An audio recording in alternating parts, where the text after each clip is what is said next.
ஈரோடு மாவட்டத்தில் காவிரி ஆறு, பவானி ஆறு, நொய்யல் ஆறு, கீழ்பவானி கால்வாய், காலிங்கராயன் கால்வாய் என பல்வேறு பாசன பகுதிகள் இருப்பதால் கோடையின் தாக்கம் பெரியதாக தெரியாது.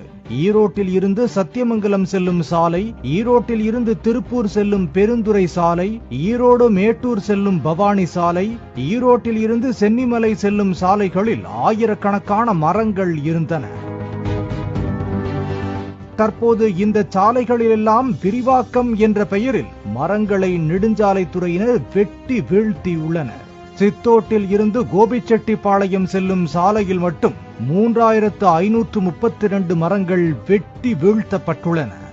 இந்த ஒரு சாலையில் மட்டுமே இவ்வளவு மரங்கள் அழிக்கப்பட்டிருந்தால் மற்ற சாலைகளில் எவ்வளவு மரங்கள் அழிக்கப்பட்டிருக்கும் என்று பார்த்துக் கொள்ளுங்கள்.